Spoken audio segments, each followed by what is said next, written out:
అంతు చిక్కని ఆచూకి కానరాని 8 మంది జడ ఎట్లున్నారో ఏమో. మొత్తం ఉత్కంఠ భరితంగా రాష్ట్రం మొత్తం కూడా ఆ 8 మంది వైపే చూస్తా ఉన్నది. సొరంగంలో చిక్కుకొని పోయినరు. మొత్తం మట్టి దిబ్బలు. పిలిచినా కూడా పిలుస్తుందరట, ఎక్కడ అయినా కూడా ఎటువంటి అక్కడ నుంచి వెళ్ళి వినిపిస్తలేదు, రిటర్న్ వాయిస్ వినిపిస్తలేదు. ఎస్ఎల్బిసి సొరంగంలోకి రక్షణ బృందాలు. కిలోమీటర్ల యువతలే ఆగిపోయినటువంటి వైనం. అత్యంత సంక్లిష్టంగా లోపలి పరిస్థితులు. 4 మీటర్ల మేర బురద, మట్టి, నీళ్లు. హై కెపాసిటీ మోటార్లతో తొలగింపు చర్యలు. కుంగిపోయి అడ్డుగా పడిన టీబీఎం పరికరాలు. రంగంలో సైన్యం, నౌకాదళం సహా పలు బృందాలు కూడా పాల్గొంటున్నాయి. రెస్క్యూ టీమ్స్, ఇటు ఆర్మీ. ఎస్ఎల్బిసి దగ్గర చాలా దారుణమైనటువంటి పరిస్థితి కనబడతా ఉన్నది. ఇక ఘటనా స్థలం వద్ద మంత్రి ఉత్తమ్ పర్యవేక్షణ. సొరంగంలోకి 6 గంటలు ఉన్న మంత్రి జూపల్లి అట. మనోజ్, శ్రీనివాస్, సందీప్ ఎక్కడున్నారు? మనోజ్ వినిపిస్తుందా అంటూ పదే పదే బిగ్గరగా అరుస్తూ రక్షక దళాల అన్వేషణ, కానీ లోపల నుంచి ఉలుకు పలుకు లేదు.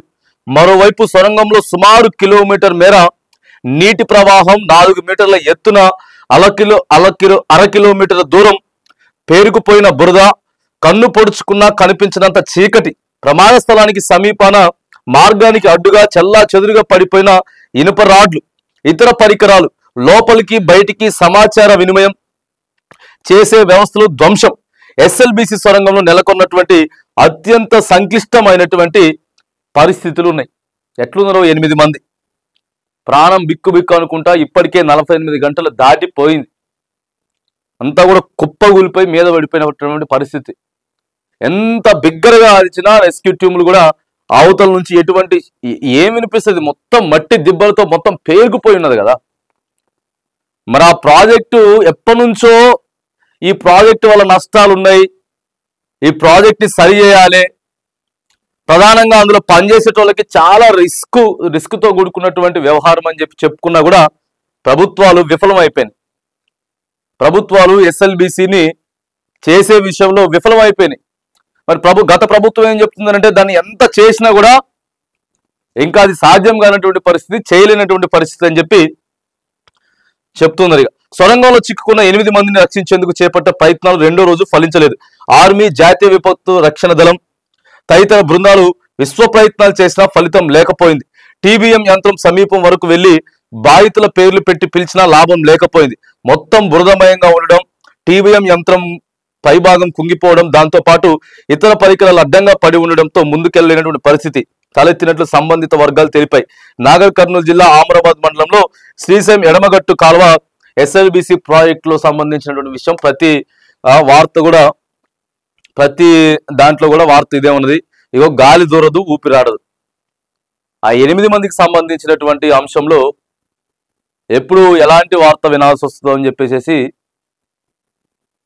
అది చెప్పలేము, ఇక మాటల్లో చెప్పలేనటువంటి పరిస్థితి. ప్రమాదం జరిగినప్పుడు 2 ఇంజనీర్లు, 2 ఆపరేటర్లు, 4 కార్మికులు టన్నర్ బోల్ డ్రిల్లింగ్ మిషన్ దగ్గర ఉన్నట్లు ప్రత్యక్ష సాక్షులు చెప్పారు. పైకప్పు ఊడిపడి నీళ్లు లోపలికి వస్తుండటంతో వాళ్ళంతా టీబీఎం మిషన్ లో తలదాచుకొని ఉండొచ్చని ఇప్పటిదాకా ఆఫీసర్లు అనుకున్నారు. కానీ రెస్క్యూ టీం టన్నెల్ లోపలికి వెళ్లి చూడగా ఆ మిషన్ మొత్తం శిథిలమైపోయింది. ప్రమాద దాటికి దాదాపు 90 మీటర్ల నుంచి 100 మీటర్ల వరకు వెనక్కు వచ్చింది. దీనికి తోడు లోపల చిక్కుకున్న కార్మికుల నుంచి ఎలాంటి రెస్పాన్స్ లేదు. శనివారం అర్ధరాత్రి 2 గంటలకు టన్నెల్లోకి వెళ్లిన ఫైర్ డిజాస్టర్ టీం ప్రమాదం జరిగిన ప్రాంతానికి కొద్ది దూరంలో ఆగిపోయింది. అక్కడి నుంచి కార్మికులను పేర్లు పెట్టి గట్టిగా పిలిచింది. మనోజ్ త్రివేది, శ్రీనివాస్, హమారా వాయిస్ ఆప్ సునే రహే క్యా అంటూ అరిచింది. కానీ లోపల నుంచి ఎలాంటి స్పందన రాలేదు. దీంతో కార్మికులందరూ శిథిలాల కింద చిక్కుకొని ఉంటారని ఆందోళన వ్యక్తం అవుతా ఉన్నది. మరి ఎవరు తప్పి ఇవాళ 8 మంది చనిపోయారంటే ఇవాళ ఎవరు? ప్రభుత్వాలు తప్పు కాదా? ఓ ప్రాజెక్ట్ ని మీరు డిజైన్ చేసిర్రు, కట్టేసిర్రు, అప్పుడు అయిపోయింది. మరి ఇన్ని సంవత్సరాల నుంచి కూడా దానికి ఎట్లా, అసలు సేఫ్టీ ఎట్లా, పనిచేసేటోళ్ళకి ఎట్లా పోవాలి, ఎట్లా రావాలి? అసలు ఆడ ఏం లేదు. ఇక మీ ఎంతమంది మంత్రులు హెలికాప్టర్లలో తిరిగినా, లేకపోతే ఎంతమంది సమీక్షలు పెట్టి పైన లోపల ఉన్న వాళ్ళు తెలుస్తుంది, ఆ కుటుంబాలకు తెలుస్తుంది. ఇవాళ ఆ రోదన ఏంది, ఆ బాధ ఏంది అనేది. ఇవాళ ఏదో ప్రమాదం జరిగిన తర్వాత పోయి కాదు కదా, ప్రమాదం జరగక ముందే ఏమున్నది? అంత అత్యంత ప్రమాదకరంగా అసలు ఎందుకు ఆ సొరంగం దాన్ని ఎట్లా చేయాలి? మరి ఆలోచన ఉండే కట్టిరా? డిపిఆర్ తయారు చేసినప్పుడు ఎవరు డిపిఆర్ తయారు చేసిండ్రు, ఎట్లా డిపిఆర్ తయారు చేసిండ్రు?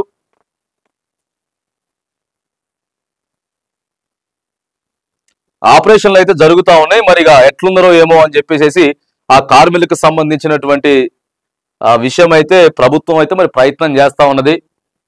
మరి ఎంత టైం పడుతుందో, ఏం టైం పడుతుందో, ఎప్పుడు ఎలాంటి వార్త వినాలనో ఆ 8 మందికి సంబంధించినటువంటి ఒక ఆందోళన అయితే ప్రస్తుతం రాష్ట్ర ప్రజలలో ఆ ఉత్కంఠభరితంగా అసలు వాళ్ళ గురించే ప్రార్థనలు చేస్తా ఉన్నారు. గత 48 గంటలుగా వాళ్ళు సురక్షితంగా బయటికి రావాలి అనేటటువంటి రావాలని చెప్పి మరి కోరుకుంటా ఉన్నాం. చూడాల మరి ఎంత మేరకు ఆ చర్యలు అక్కడ అది చేయడానికి కూడా అసలు పాసిబుల్ అవుతలేదట. ఆ రక్షణ చర్యలు చేపట్టడానికి కూడా పాసిబిలిటీ అవ్వట్లేదు అని చెప్పి చెప్తా ఉన్నారు. ఏదేమైనా కానీ 8 మంది చిక్కుకోపోయినటువంటి పరిస్థితి అయితే చాలా దారుణమైనటువంటి ఘటన ఇక్కడ కనబడతా ఉన్నది.